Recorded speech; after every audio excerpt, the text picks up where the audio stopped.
For the deck of the U.S. Coast Guard cutter Oak, and around us is its special oil skimming equipment. Now, in just a few hours, it will head out to the Gulf and join what is probably going to end up being the largest oil cleanup fleet in history.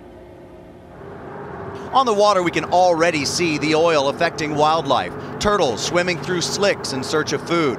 Birds coated with oil. Fishermen worried about how they'll survive. If that oil gets up in here and they can't get it out for how long, what happens to the family business? It's gone.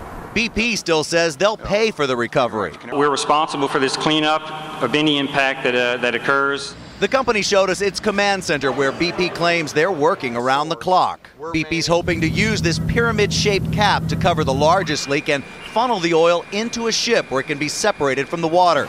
But Gulf Coast officials aren't waiting around. We didn't see detailed plans, so we said, fine, in the absence of detailed plans in response to this bill, let's have our own plans in place, and that's what you're seeing. In Mississippi, even though thousands of feet of boom line the coast, rough waves have submerged some, making them useless. In Dauphin Island, Alabama, the National Guard is there. There's nothing else we can do to stop this enemy besides do what we're doing. They've installed a series of porous boxes. Inside each, crews will dump chemicals that solidify oil. When the oil's washed up against the barrier, it's caught in the box and can actually be removed. In Gulf Shores, Alabama, a simpler approach, building a 4-foot wall of sand to stop the water from washing over into the bay.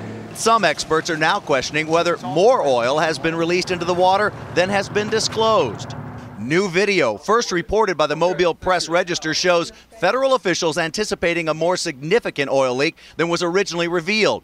It's also reported they didn't follow their contingency plans. Normally, fire booms, devices which can burn off up to 95% of the leaked oil, should have been used immediately after the explosion. But the nearest fire booms at the time were in Illinois. Now, throughout the morning, we're going to show you how this skimming equipment works. Another big thing today will be the weather. Is it good for using this kind of equipment?